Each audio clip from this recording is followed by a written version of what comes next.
This video is sponsored by Aito VPN app. इस VPN की खास बात यह है कि इसमें अवेलेबल सभी सर्विसेज के लिए एक डेडिकेटेड सर्वर दिया हुआ है।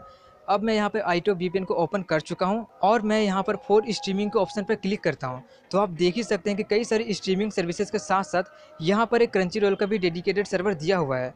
मैं क्रंची रोल के सर्वर से कनेक्ट हो चुका हूँ। इसके बाद मैं क्रंची रोल को ओपन करता हूँ। तो अब आप यहाँ पर देख सकते हैं कि क्रंची रोल के यूएस सर्वर में जितने भी एनिमे अवेलेबल है, अब मैं उन सभी को एक्सेस कर सकता हूँ, जो कि बिना वीपीएन को पॉसिबल ही नहीं है। तो डिस्क्रिप्शन में दिए गए लिंक पर क्लिक करके अभी डाउनलोड करें आइटो वीपीएन ऐप और हो जाए शुरू। अब ज़्यादा बातें ना करते हुए बढ़ते हैं फाइनल एपिसोड की तरफ। तो एपिसोड की शुरुआत में दिखाते हैं कि कैट इनुचका को किक मारता है, जिससे वो दीवार से जाकर टकरा जाता है। इसके बाद इनुचका उससे फाइट करने आगे बढ़ता है, बट वो उसके सामने टिक नहीं पाता है। कैट उससे कहते हैं कि तुम हार क्यों नहीं मान लेते हो, तुम्हें भी पता है कि तुम मुझे नहीं हरा सकते हो। लेकिन इनुचका मना करते हुए उस पर अटैक कर देता है, जिससे कैट बड़े ही आराम से बच जाता है और अपने पैर से इनुचका के ही मुंह पर मार देता है और मार कर कहता है कि मैं व्हाइट कैट के नाम को खराब नहीं होने दे सकता हूँ ना। सभी व्हाइट कैट वाले बहुत खुश हो रहे होते हैं, अपनी प्रीफेक्ट की तारीफ कर रहे होते हैं कि आप तो बहुत ही ज़्यादा अमेजिंग है। वहीं पर कैट नाच रहा होता है और इनुचका कह रहा होता है कि उसका स्ट्रेंथ तो मेरे भाई की स्ट्रेंथ से काफ़ी ज़्यादा अलग है और सभी स्टूडेंट का भी उस पर पूरा विश्वास है। प्रीफेक्ट सबसे बेस्ट होते हैं, जैसा मैंने एक्सपेक्ट किया था। ये लोग बहुत ही ज़्यादा अलग है हम लोगों से। जिस हालत में अभी मैं हूँ, मुझे नहीं लगता कि मैं इन्हें सरपास कर सकता हूँ, लेकिन अगर मुझे इस दुनिया का रूल को बदलना है तो मुझे इन्हें सरपास करना ही होगा। मैंने सोचा नहीं था कि ये रास्ता इतना ज़्यादा कटीला होगा। तभी पर्सिया एक हिंट देती है कि वो वहाँ पर आ चुकी है, जिसे सिर्फ इनुचका ही समझ पाता है और खड़ा होते हुए अपने मन में कह रहा होता है कि मैं पर्सिया को खुद को इतना ज़्यादा पथेटिक हालत में नहीं देखने दे सकता हूँ। ये कहकर वो अपना कोट खोलकर आगे बढ़ते हुए कहता है कि मैं ये मानता हूँ कि अभी मेरा तुमसे कोई मैच नहीं है, लेकिन सिर्फ अभी के लिए। ये बोलकर वो अपना कोट कैट के चेहरे पर फेंक देता है, लेकिन कैट उसे हटाते हुए कहता है कि क्या तुम मेरी आंखों में धूल झोंकना चाहते हो। इनुचका कहता है बिल्कुल भी नहीं, बल्कि मैं तो कहूँगा कि तुम अपना पैर देखो। और जब वो देखता है तो उसे पता चलता है कि इनुचका कब अपने बेल्ट से उसका दोनों पैर बांध दिया है, उसे पता ही नहीं चला था। ये देखकर वो बहुत ही ज्यादा इंप्रेस होते हुए कहने लगता है कि ये तुमने कब किया, अब तो मैं तुम्हें किक नहीं मार सकता हूँ। स्कॉट कहता है कि क्या सच में ये इंप्रेस होने का टाइम है। इनुचका कहता है तुम इसे काफी ज्यादा लाइटली ले रहे हो और वहाँ से भागते हुए कहता है लेकिन आज तुम मेरा टारगेट नहीं हो। ये बोलकर वो खिड़की से कूदने आगे बढ़ता है। उसे ऐसा करते देख व्हाइट कैट वाले रोकने की कोशिश करते हुए उससे कहने लगते हैं कि क्या तुम पागल हो गए हो, तुम अभी 3rd फ्लोर पर हो। इनुचका कहता है मुझे पता है। ये बोलकर वो वहाँ से कूद जाता है। ये देखकर व्हाइट कैट के सभी लोग बहुत ही ज़्यादा हैरान हो जाते हैं। वहीं पर बाहर में पर्सिया इनुचका को ऊपर खींचने के लिए अपना हाथ आगे बढ़ाती है। इनुचका अपना हाथ देते हुए कहता है वो कोई वहम नहीं था, मैंने सुन लिया था कि तुम मुझे बुला रही थी। तभी पर्सिया उसे ऊपर खींच लेती है और स्कॉट आकर देखता है तो इनुचका उसे नीचे गिरा हुआ नहीं दिखता है, जिससे वो थोड़ा सा शॉक्ड हो जाता है। इसके बाद ब्लैक डॉगी के डॉर्मेट्री को दिखाते हैं, जहाँ पर एरू को सब कुछ पता चल गया होता है कि उसके नाक के नीचे से क्या क्या हो रहा है। कोजो एरू को बताती है कि हमारे एक 1st ईयर वाले के ऊपर व्हाइट कैट वाले काफी ज्यादा गुस्से में है। एरू पूछता है 1st ईयर वाले। कोजो बताती है कि हमने सुना था कि वो जूलियट पर्सिया का बर्थडे बर्बाद करने गया था। तभी एरू को इनुचका के रूम से मिला वो रोसरी और कैलेंडर में मार्क किया हुआ डेट याद आता है। अगले सीन में रोमियो और जूलियट को दिखाते हैं, जहाँ पर इनुचका कह रहा होता है कि थैंक्स कि तुमने आज मुझे मरने से बचा लिया, लेकिन मैंने तो सुना था कि तुम 4th फ्लोर के सबसे कॉर्नर रूम में थी ना, तुम 3rd फ्लोर पर कैसे आ गई। पर्सिया बताती है कि मैं खिड़की से निकलकर दीवार पर चढ़ते हुए यहाँ पर आई हूँ। ये सुनकर इनुचका बहुत ही ज़्यादा हैरानी से कहता है क्या तुम इतना ज़्यादा खतरनाक चीज़ की पागल हो गई हो। पर्सिया कहती है पागल पागल तो तुम हो गई हो इडियट कहीं के, आखिर तुम यहाँ पर आई ही क्यों थे, तुम्हें पता है मैं कितना ज़्यादा परेशान थी। ये बोलते बोलते वो रोने लगती है। तभी इनुचका उसका हाथ पकड़कर उसे हैप्पी बर्थडे विश करता है और कहता है कि मुझे पहले विश करने का मौका नहीं मिला था, इसलिए मैं यहाँ पर आया हूँ। पर्सिया कहते हैं कि तुम मुझे सिर्फ विश करने के लिए ये सब किए, यहाँ तक कि मैंने तुमसे कही थी कि मैं तुम्हें देखना तक नहीं चाहती हूँ, मैं ये भी नहीं चाहती हूँ कि मेरे वजह से तुम्हें चोट पहुँचे। इनुचका कहता है कि फिजिकली चोट तो टाइम के साथ ठीक हो ही जाएगा, लेकिन तुमसे रिजेक्ट होने वाला पेन कभी भी डिसअपियर नहीं होगा। तुम चाहे जहाँ भी चल जाओ, मैं हमेशा तुमसे मिलने आऊँगा, चाहे इसके लिए मुझे कितनी बार ही क्यों ना आना पड़े। ये सुनकर पर्सिया उसे मारते हुए कहने लगती है कि तुम तो सच में इडियट हो, इडियट कहीं के, लेकिन मैं भी इडियट हूँ। जब मुझे पता चला था कि तुम यहाँ पर आ गए हो तो तुम्हें पता है मैं कितना ज़्यादा खुश हो गई थी। मैं तुमसे अभी तक सिर्फ झूठ बोल रही थी कि मैं तुमसे नहीं मिलना चाहती हूँ, लेकिन मैं तुमसे मिलना चाहती थी। इतना बोलकर वो काफ़ी ज़्यादा इमोशनल होकर कन्फेस करती है कि मैं तुमसे काफ़ी ज़्यादा प्यार करती हूँ। इतना बोलकर वो उसके गले लग जाती है। ये देखकर इनुचका भी रोने लगता है, इसलिए पर्सिया पूछती है तुम रो क्यों रहे हो। इनुचका अपना आंसू पोंछते हुए कहता है मैं बिल्कुल भी नहीं रो रहा हूँ। पर्सिया कहती है प्लीज़ मुझे माफ़ कर देना कि मैं तुम्हें फिर से परेशान कर दी, और अपने मन में कहते हैं कि हम दोनों के घर के बीच में एक बहुत बड़ा बैरियर है, और वो बैरियर है क्लास, रेस, आइडियल्स का। इस बोर्डिंग स्कूल में 1000 स्टूडेंट सभी अपने अपने दुनिया में खोए हुए हैं। हम सभी लोग कुछ रूल्स को फॉलो करते हैं यहाँ पर रहने के लिए, लेकिन तुमने इस बैरियर को बहुत ही आसानी से पार कर लिया। आज के इंसिडेंट से मुझे समझ आया, तुमने मुझे दिखाया कि अगर हम लोग डर से भागते ही रहेंगे तो डर हमें और ज़्यादा डराएगा। हमें डर से डरना नहीं चाहिए, बल्कि हमें डर को फेस करके उसे ओवरकम कर सकते हैं। इसलिए अब मैं हमेशा तुम्हारे साइड में ही रहना चाहती हूँ। अगली सीन में दिखाते हैं कि एरू व्हाइट कैट के डॉर्मेट्री में पहुँच चुका होता है और अपने सभी स्टूडेंट को रोक देता है। उन्हें देखकर व्हाइट कैट वाले बातें कर रहे होते हैं कि जैसे ही ब्लैक डॉगी का रिप्रेजेंटेटिव आया, देखो तो पूरा ब्लैक डॉगी वाला इतना ज़्यादा मासूम बन चुके हैं जैसे कि उन्होंने कुछ किया ही ना हो। वहीं पर टोसा और कोहिसू जो बातें कर रहे होते हैं कि हमें पर्से के मुंह पर केक मारने तक का मौका नहीं मिला, और एरू आकर पूरा सिचुएशन ही बदल दिया। तभी एरू हासुकी से कहता है कि अब मैं इनुचका को ढूंढने जा रहा हूँ, इसलिए मैं चाहता हूँ कि तुम सब पर नज़र रखो। ये सुनकर वो दोनों कहते हैं कि लगता है कि अब हमें पनिशमेंट मिलने वाला है, इसलिए पनिशमेंट से बचने के लिए वो लोग छुपकर वहाँ से निकलने लगते हैं। लेकिन तभी दरवाजे पर व्हाइट कैट का प्रीफेक्ट पहले से मौजूद होता है और वो उनसे कहता है कि कहाँ जाने की तैयारियां हो रही है। उसे देखकर वो दोनों काफ़ी ज़्यादा डर जाते हैं। तभी वो प्रीफेक्ट उन दोनों को पीट देता है और कहता है कि क्या तुम्हें सच में लगता है कि तुम लोग व्हाइट कैट के हाउस से इतनी आसानी से निकल जाओगे। उसे देखकर वो दोनों डरते हुए बातें कर रहे होते हैं, ये बंदा कौन है, कितना ज़्यादा अजीब ड्रेस पहना हुआ है, लड़का होकर भी लड़कियों वाला ड्रेस इसने क्यों पहन रखा है। रेक्स कहता है कि ये कोई अजीब ड्रेस नहीं है। ये बोलकर वो अपने बारे में बताता है कि मैं व्हाइट कैट का प्रीफेक्ट रेक्स हूँ, दुनिया का नंबर 1 वाइल्ड मैन। एक प्रीफेक्ट होने के कारण मैंने ये लड़कियों वाला ड्रेस लड़की को समझने के लिए पहना है। तुम्हें क्या लगता है ये मुझ पर सूट कर रहा है ना? मैं एक ऐसा बंदा बनना चाहता हूँ जिसके पास लड़कों वाला ताकत भी हो और लड़कियों वाला क्यूटनेस भी हो, और मैं किसी को भी इसका मजाक उड़ाने नहीं दूंगा। उसे देखकर वो दोनों बहुत ही ज़्यादा डरते हुए कह रहे होते हैं, ये बंदा पागल है क्या, ऐसा ड्रेस पहनकर भी कोई ऐसा एक्टिंग कैसे कर सकता है। रेक्स कहता है कि मैं तुम लोगों को बचने का एक मौका दे रहा हूँ, तुम लोगों को दिखाना होगा कि तुम लोग मुझसे भी ज़्यादा क्यूट हो। अब उनके पास कोई चारा तो बचा होता नहीं है, इसलिए वो लोग कुछ क्यूट हरकत करने की कोशिश तो करते हैं, लेकिन वो रेक्स को बिल्कुल भी क्यूट नहीं लगता है। इसलिए वो उन दोनों पर फिर से हमला करते हुए कहता है कि वो बिल्कुल भी क्यूट नहीं था। तभी वो दोनों हासुकी के पीछे छुपकर खुद को बचाने बोलते हैं। रेक्स हासुकी से कहता है कि लड़की होने के बावजूद भी मैं तुम पर इजी नहीं जाऊँगा। तभी मारू रेक्स के पीठ पर केक से हमला करते हुए कहता है, तुम लोग अभी तक डॉर्मेट्री क्यों नहीं गए। उससे वहाँ पर देखकर वो दोनों कहते हैं कि मारू बट तुमने तो कहा था कि तुम्हें पाइप थ्रोइंग पार्टी में कोई ज़्यादा इंटरेस्ट है नहीं, कहीं तुम भी तो इसमें इन्वॉल्व नहीं होना चाहते थे ना, या फिर तुम हमें मुसीबत में नहीं देख सकते थे इसलिए हमारी मदद करने तुम यहाँ पर चले आए। तभी रेक्स कहता है कि मैं इसे क्यूट कह सकता हूँ। ये बोलकर वो कहता है कि मैं हार मानता हूँ, तुम जीते। ये देखकर वो दोनों कहते हैं कि मारू ने इसे बड़े ही आसानी से हरा दिया। तभी इनुचका और पर्सा को दिखाते हैं, जो लोग अपने अपने हाथ में केक लेकर कहते हैं कि चलो इसे ख़त्म करते हैं। वहीं पर सभी लोग उन दोनों को ही देखने लगते हैं, जहां पर वो दोनों अपने अपने हाथ में केक लेकर एक दूसरे पर हमला करने आगे बढ़ते हैं और दोनों एक ही साथ एक दूसरे पर केक से अटैक करते हैं। इसलिए इनुचका कहता है तो इसका मतलब ये ईयर ड्रॉ हो गया। पर्सा कहती है तुम तो एवरी ईयर मेरा बर्थडे बर्बाद कर देते हो, अगली बार मैं तुम लोगों पर रहम बिल्कुल भी नहीं करूंगी।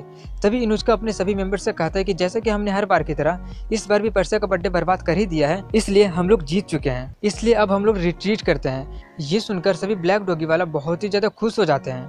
स्कॉट पर्सा चिल्ला रहा होता है और कैट कह रहा होता है कि पर्सा नीचे कैसे आ गई। तभी सभी ब्लैक डॉगी वाले रिट्रीट करके भागने लगते हैं और चार कह रही होती है कि इसका मतलब तुमने सोल्यूशन ढूंढ ही लिया, और इनुचका कह रहा होता है कि लगता है कि ये काम कर गया। तभी एरू आकर कहता है कि सब लोग जहाँ पर हो वहीं पर रुक जाओ। अपने भाई को देखकर इनुचका को तो फट जाती है। एरू कहता है कि फाइनली तुम मुझे मिल ही गए रोमियो।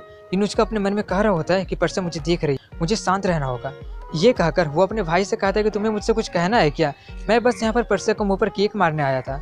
वैसे भी व्हाइट कैट के डॉर्मेट्री में आने से रोकने के लिए कोई भी रूल नहीं बना है, इसलिए तुम मुझे पनिशमेंट नहीं दे सकते हो। इतना कहकर वो अपने मन में कहता है कि अभी तक तो सब कुछ ठीक ही चल रहा है। तभी एरू उसके पास पहुंच जाता है और इनुचका अपने मन में कह रहा होता है कि मैं कर सकता हूँ, वो देख रही है, मैं कर सकता हूँ। तभी एरू उससे कहता है कि जिस व्हाइट कैट की लड़की के साथ तुम सीक्रेटली कोऑपरेट कर रहे थे या बोलो की मिली भगत कर रहे थे, वो जूलियट पर्सिया है। ये सुनकर वो दोनों ही थोड़े से हैरान हो जाते हैं। एरू अपने बात को कंटिन्यू करते हुए कहता है कि मैं इसके बारे में सोच ही रहा था, मेरे अराउंड तुम जो आज्ञाकारी भाई बने फिरते थे ना, उसके बावजूद भी जब तुम्हारा सर्विलेंस लगभग खत्म ही होने वाला था तब तुम डॉर्मेट्री से क्यों भागे थे। उसी वक्त मुझे रियलाइज हो गया था कि तुम्हारे पास एक रीजन है, इसलिए तुमने इतना बड़ा रिस्क लिया था, और वो रीजन है कि तुम पर्सिया के साथ उसका बर्थडे सेलिब्रेट करना चाहते थे, और फेल होने के कारण तुम आज यहाँ पर आकर ये सब ड्रामा कर रहे हो ताकि तुम सबसे छुप कर इसका बर्थडे सेलिब्रेट कर सको। बोलो क्या मैं गलत हूँ? इनुचका कहता है कि हाँ आप गलत हैं। ये सभी बातें सुनकर नीचे मौजूद सभी लोग बातें करने लगते हैं कि वो क्या कह रहा है, पर्सिया और इनुचका मिले हुए हैं, कहीं वो दोनों लवर्स तो नहीं है ना। तभी पर्सिया अपने बात को रखते हुए कहती है कि बेवकूफ़ी की भी हद होती है, मैं और इसके साथ इससे बड़ा तो और कोई मेरे इंसल्ट हो ही नहीं सकता है। आप यहाँ पर बिना किसी प्रूफ के आए हैं, एक रिप्रेजेंटेटिव होने के बावजूद भी आपके पास कोई शर्म नहीं है कि आप बिना प्रूफ के चले आए। तभी स्कॉट और चार चिल्ला चिल्ला कर कह रहे होते हैं कि पर्सिया बिल्कुल सही कह रही है, वो हमें कभी भी धोखा नहीं दे सकती है। एरू कहता है कि मेरे पास प्रूफ है। पर्सिया पूछती है प्रूफ, कैसा प्रूफ, मुझे दिखाइए। एरू बताता है कि इनुचका के रूम में जो रोसरी मिला था वो कस्टम मेड रोसरी है जिसे वेस्ट में लवर्स एक दूसरे को देते हैं। इसके अलावा इनुचका के कैलेंडर में जो डेट मार्क किया हुआ था उस दिन तुम्हारा बर्थडे है। इतना सुनकर पर्सिया कहती है ये सब गलतफहमी भी तो हो सकती है ना, आप इसे ठोस सबूत नहीं कह सकते हैं और आपके पास कोई सबूत है भी नहीं। तभी एरू कहता है कि मेरे पास ठोस सबूत भी है और अगर ये मैच हो गया कि ये तुम्हारा ही है तो सब कुछ यहीं पर सेटल हो जाएगा। पर्सिया कहती है ठीक है, आप मुझे दिखाइए, मैं कंफर्म करती हूँ। वैसे क्या है वो? तभी एरू वो बरा निकालता है जो कि पर्सिया को गिफ्ट करने के लिए खरीदा गया था। उसे दिखाते हुए वो कहता है कि ये मुझे इनुचका के रूम में मिला था, ये एक वेस्टर्न स्टूडेंट का बरा है। ये देखकर इनुचका और पर्सिया दोनों ही काफी ज्यादा शॉक्ड हो जाते हैं।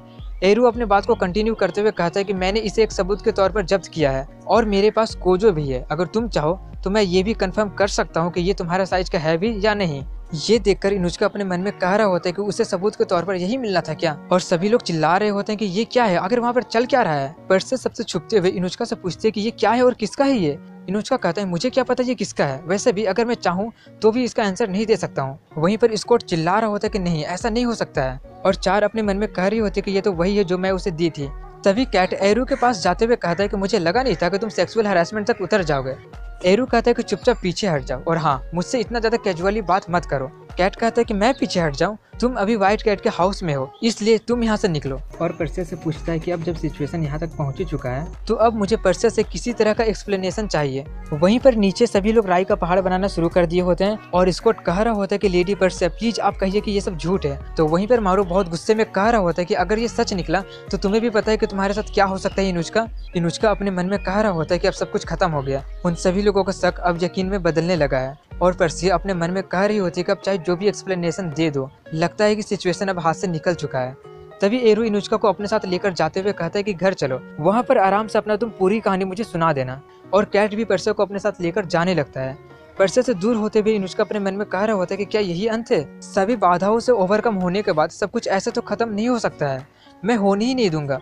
और वो आगे अपने मन में कहता है कि नहीं, मैं ऐसा नहीं होने दे सकता हूँ। ये कहकर वो जोर से पर्सिया का नाम लेते हुए कुछ तो कहने ही वाला होता है कि तभी पर्सिया उसे एक सोर्ड दे देती है और कहती है कि अनबिलीवेबल, जितना उम्मीद किया जा सकता था ये उससे भी काफी ज्यादा ह्यूमिलिएटिंग है। आई एम श्योर कि तुम्हें भी यही फील हो रहा होगा इनुचका, इसलिए चलो अब अपना सोर्ड उठाओ और मेरे साथ एक डुअल करो। इनुचका थोड़ा सा कंफ्यूज होकर पूछता है एक डुअल, वो भी असली सोर्ड से? पर्सिया कहते कि मेरे लिए मेरा प्राइड मेरा लाइफ जितना वैल्यूएबल है और तुम्हारे वजह से आज मेरा प्राइड खतरे में है, इसलिए आज मैं तुम्हारे साथ डुअल करके सब कुछ सेटल कर दूंगी। अगर इसके लिए आज मुझे अपना जान भी गंवाना पड़े तो मैं पीछे नहीं हटूंगी। ये सुनकर चार कहती है क्या पर्सिया सच में सीरियस है? क्या सच में असली तलवार से डुअल करने वाली है? और हासुकी अपने मन में कह रही होती है क्या वो सभी का शक खत्म करने के लिए ये सब कर रही है। वहीं पर इनुचका अपने मन में कह रहा होता है कि पर्सिया पागल हो गई है क्या? ये पाइप थ्रोइंग पार्टी या नकली तलवार से बिल्कुल भी अलग है, अगर हमने एक भी गलती कर दिया तो सब कुछ खत्म हो जाएगा। तभी पर्सिया आकर उस पर अटैक कर देती है जिससे इनुचका ब्लॉक कर लेता है। इसके बाद पर्सिया रुकती ही नहीं है, वो उस पर अपना अटैक कंटिन्यू रखती है। उन्हें लड़ते देख सभी लोग कहने लगते हैं कि ये बहुत ही ज्यादा बुरा हो रहा है, कोई रोको उन्हें। कुछ लोग कहते हैं कि वो लोग असली तलवार का यूज कर रहे हैं, हम उन्हें नहीं रोक सकते हैं, कोई हाउस मास्टर को बुलाओ। तभी एरू कहता है कि अब बस बहुत हुआ, अब अपना ये नाटक तुम लोग बंद भी करो। पर्सिया कहते हैं कि मैं चाहूंगी कि आप इससे दूरी रहें क्योंकि मैं अपने ऊपर लगाए गए झूठे इल्जाम को हटाने के लिए लड़ रही हूँ। स्कॉट कहता है लेकिन फिर भी ये बहुत ही ज्यादा खतरनाक है। कैट कहता है कि अब हम क्या करें, एक बार जब वो कोई फैसला कर लेती है तो उसके बाद वो काफी ज्यादा जिद्दी हो जाती है। एरू कहता है ये सब सिर्फ दिखावा है, इनुचका कोई भी स्ट्राइक कर ही नहीं रहा है, वो तो सिर्फ डिफेंस ही कर रहा है। जैसे ही उनका ये तमाशा खत्म होता है मैं उन दोनों को रोक दूंगा।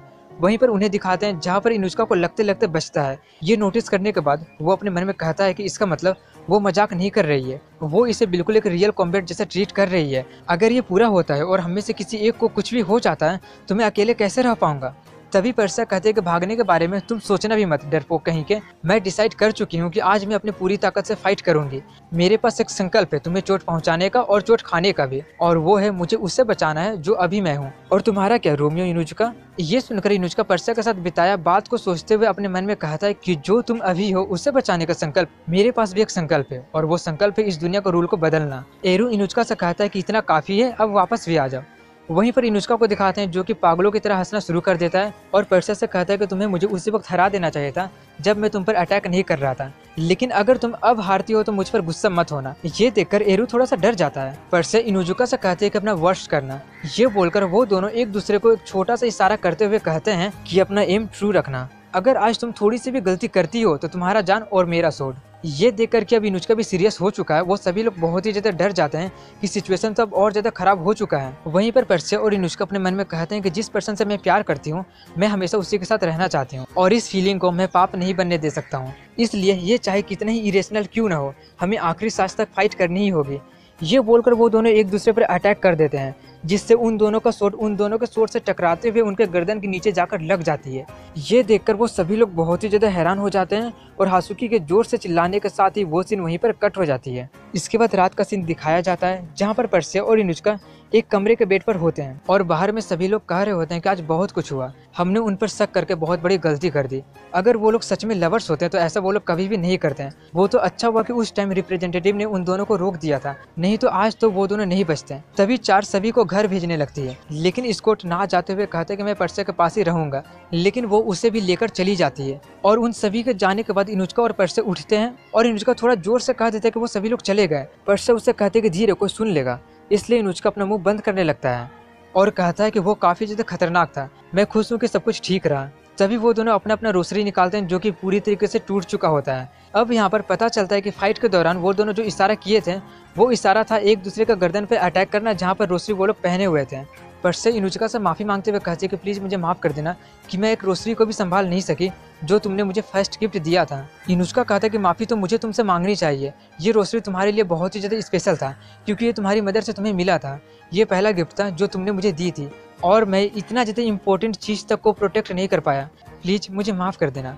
पर्सिया कहती है कि हमारे पास और कोई चारा भी तो नहीं था। ये बोलकर वो रोने लगती है, इसलिए इनुष्का पूछता है क्या हुआ, तुम रो क्यों रही हो। पर्सिया बताती है कि बस ऐसे ही, अब मुझे थोड़ा सा रिलीफ महसूस हो रहा है इसलिए मेरे आंखों से आंसू आ गए, मुझे तो लगा था कि इस बार सच में सब कुछ खत्म हो गया। इस तरह की चीजें तो हमेशा होते ही रहेंगे। तभी इनुष्का कहता है कि मुझे याद आया, अभी तक तो मैंने तुम्हें तुम्हारा बर्थडे गिफ्ट दिया ही नहीं है। ये बोलकर वो अपने पॉकेट से एक मैचिंग पेयरिंग रिंग निकालकर कहता है कि कुछ भी खरीदने का मेरे पास ज्यादा टाइम नहीं था, तभी मुझे ये दिखा जो कि थोड़ा सा चीप था, इसलिए मैंने इसे खरीद लिया। इसे देने में मुझे बहुत ही ज्यादा हेजिटेशन हो रहा था क्योंकि हम लोग इसे सबके सामने तो पहन नहीं सकते हैं ना, लेकिन मैंने डिसाइड किया है कि अब मैं भी एक प्रीफेक्ट बनूंगा और शुरुआत मैं इस स्कूल को बदलने से करूंगा। ये बोलकर वो उसे रिंग पहनाकर कहता है कि जब वो दिन आएगा तो मैं चाहता हूँ कि तब तक तुम इसे पहने रखो, और शर्माते हुए कहता है क्या तुम तब तक मेरा इंतजार कर सकती हो। तभी पर्सिया उससे गले लग जाती है और कहती है कि चाहे जितना भी देर क्यों ना हो जाए मैं जरूर इंतजार करूंगी, मुझे दिखाओ कि तुम कितना ज्यादा कूल हो सकते हो, वैसे भी तुम मेरे बॉयफ्रेंड हो। तभी पर्सिया नोटिस करती है कि इनुष्का कोई भी रिस्पॉन्स नहीं कर रहा है, इसलिए जब वो देखती है तो उसे पता चलता है कि वो इतना ज्यादा खुश हो चुका है कि वो पूरी तरीके से स्पीचलेस ही हो गया है। इसलिए वो उससे पूछने लगती है क्या हुआ तुम्हें, तुम ठीक तो हो ना, कुछ तो बोलो। अगले सीन में दिखाते हैं कि दोनों डॉर्मेट्री के रिप्रेजेंटेटिव हाउस मास्टर के पास जाकर पूरा सिचुएशन एक्सप्लेन करते हैं। ये जानकर उनके हाउस मास्टर उन पर चिल्ला रहे होते हैं कि इतना कुछ हो गया और तुम लोग सिर्फ तमाशा ही देख रहे थे। एरू कहता है कि मेरे एक्शन के लिए मेरे पास कोई भी एक्सक्यूज नहीं है और हमने इनुष्का और पर्सिया को एक वीक के लिए उनके डॉर्मेट्री में बंद कर दिया है। वहीं पर व्हाइट कैट के हाउस मास्टर कैट पर चिल्ला रही होते हैं क्योंकि वो खड़ा खड़ा वहीं पर सो रहा होता है। वहीं पर इनुष्का के रूम को दिखाते हैं जहाँ पर हासुकी इनुष्का पर चिल्ला रही होती है कि तुम्हें पता है कि मैं कितना ज्यादा परेशान हो गई थी, लेकिन मैं फिर भी खुश हूँ क्योंकि तुम ठीक हो। इनुष्का उससे कहता है कि मैं काफी ज्यादा ग्रेटफुल हूँ कि तुम मेरी दोस्त हो। हासुकी शर्माते हुए उससे दूर होकर कहती है कि इस बार तो मैं तुम्हें माफ कर रही हूँ, लेकिन तुम्हें ये सब रोकना होगा। वहीं पर व्हाइट कैट के डॉर्मेट्री को दिखाते हैं जहाँ पर चार पर्सिया को बताती है कि वो बर्फ वही इनुष्का को दी थी। ये सुनकर पर्सिया थोड़ी सी शॉक्ड हो जाती है। चार पर्सिया से माफी मांगते हुए कहती है कि प्लीज मुझे माफ कर देना क्योंकि मैं बिल्कुल भी उम्मीद नहीं की थी कि हालात इतना ज्यादा बिगड़ जाएगी। पर्सिया कहती है कि चलो मैं खुश हूँ क्योंकि किसी का भी सीक्रेट एक्सपोज नहीं हुआ। चार उससे कहती है कि अगर तुम्हें कुछ भी चाहिए हो तो तुम मुझे बता देना। ये बोलकर वो उसके रूम से जाते हुए अपने मन में कह रही होती है कि इस बार तो ये लोग लकी थे इसलिए ये लोग बच गए, लेकिन पता नहीं फ्यूचर में क्या होगा। तभी वो नोटिस करते कि स्कॉट वहीं पर बैठा होता है। स्कॉट कहता है कि इसमें सभी गलती इनुष्का का ही था, लेकिन फिर भी उसके कारण पर्सिया को भी पनिशमेंट सहना पड़ रहा है। काश मैं पर्सिया का जगह लेकर उनका पनिशमेंट खत्म कर देता। तभी चार कहती है अगर ऐसी बात है तो अभी तक मैंने तुम्हें तो पनिशमेंट दिया ही नहीं है। ये बोलकर वो उससे पूछती है तो बताओ मैं तुम्हारे सर के बाल सेव करूँ, आईब्रो सेव करूँ या फिर कहीं और का। ये देखकर स्कॉट चिल्ला रहा होता है कि मेरे साथ ही ऐसा क्यों होता है। वहीं पर पर्सिया इनुष्का द्वारा दिया हुआ रिंग को देख रही होती है। अब एक सप्ताह बीत जाता है और उनका हाउस अरेस्ट खत्म हो जाता है, इसलिए वो दोनों रात में सबसे छुप कर नौका का सैर कर रहे होते हैं, जहाँ पर इनुष्का कह रहा होता है कि हाउस अरेस्ट खत्म होने के बाद तुम्हारे साथ बोट चलाने का मजा ही अलग है, परसे उससे उसका आवाज़ नीचे रखने के लिए कह रही होती है, इसलिए इनुचका अपना मुंह बंद करने लगता है। परसे उससे पूछती है, क्या तुम सीरियस हो प्रीफेक्ट बनने के लिए? इनुचका बताता है कि आज वो अपने भाई से मिला था, जहाँ पर एरू कहा था कि अभी तक मेरा शक तुम पर से पूरी तरीके से खत्म नहीं हुआ है। वैसे भी ये सब जो तमाशा हुआ था वो सब मेरी ही लापरवाही का नतीजा था, लेकिन अब मैं बाकी का काम तुम्ही पर छोड़ रहा हूँ, इसलिए मैं चाहता हूँ कि ऐसा दोबारा फिर कभी भी ना हो। तभी इनुचका अपने भाई से प्रीफेक्ट बनने के बारे में पूछता है, लेकिन वो कुछ भी ना बोलकर वहाँ से चला जाता है। लेकिन अपने भाई की सहमति पर इनुचका कोजो और टेरिया के अंडर में सर्व करना शुरू कर दिया होता है। और जब पहली बार उन दोनों को पता चला था कि इनुचका आज से उनका एरेंड बॉय बन रहा है, यानी कि उनका मैसेंजर बॉय, उनका प्रीफेक्ट से रिलेटेड जितना भी काम होगा सब इनुचका को ही करना पड़ेगा। ये जानकर कोजो कहते कि इसका मतलब अब तुम पूरा दिन हमारे साथ ही बिताओगे? मुझे पता था कि तुम मुझे नोटी नोटी नजरों से देख रहे थे। इनुचका कहता है ऐसा बिल्कुल भी नहीं है। इनुचका परसे से कहता है कि अगर मैं प्रीफेक्ट के बारे में सीखना शुरू करता हूँ तो ये एक अच्छा शुरुआत होगा। तभी परसे उसे उसका रिंग पहनाकर कहती है, हार मत मानना, और अपना वाला पहनकर कहती है कि शायद किसी दिन हम भी। वो अपने उस बात को पूरा भी नहीं करती है और वो इतना धीरे बोली होती है कि इनुचका सुन ही नहीं पाता है। इसलिए इनुचका उससे पूछने लगता है कि वो क्या था, तुम क्या कह रही थी? लेकिन परसा सीधा मना करते हुए कहती है, मैं कुछ भी तो नहीं कह रही थी। इनुचका कहता है कि प्लीज मुझे बता दो, मैं बहुत ही ज्यादा क्यूरियस हूँ जानने के लिए। ये बोलकर वो फिर से बोट पर खड़ा हो जाता है और पिछली बार की तरह इस बार भी वो नदी में गिर जाता है। इसलिए वो हेल्प मांगने लगता है कि प्लीज मेरी मदद करो, मुझे तैरना नहीं आता है। लेकिन इस बार परसे उसे ऊपर खींचते हुए कहते हैं कि तुम तो मेरे बिना बहुत ही ज्यादा होपलेस हो। और वो दोनों अपने मन में कहते हैं कि फिर किसी दिन जब कोई भी हमारे रास्ते में नहीं होगा तब हम लोग होल्ड बैक बिल्कुल भी नहीं करेंगे, और उस दिन हम लोग एक दूसरे को रोमियो और जूलियट कहेंगे। और यही बोलने के साथ ये सीजन यहीं पर खत्म हो जाता है। दोस्तों, मुझे नेक्स्ट एनीमे कौन से एक्सप्लेन करना चाहिए आप लोग कमेंट सेक्शन में जरूर बताएं। दोस्तों, अगर अभी तक आपने आइटो वीपीएन को डाउनलोड नहीं किया है तो डिस्क्रिप्शन में दिए गए लिंक पर क्लिक करके आप डाउनलोड कर सकते हैं। अगर वीडियो पसंद आया हो तो लाइक कमेंट शेयर के साथ चैनल को जरूर सब्सक्राइब करें। मिलता हूँ अगले वीडियो में, तब तक के लिए हैव ए गुड डे।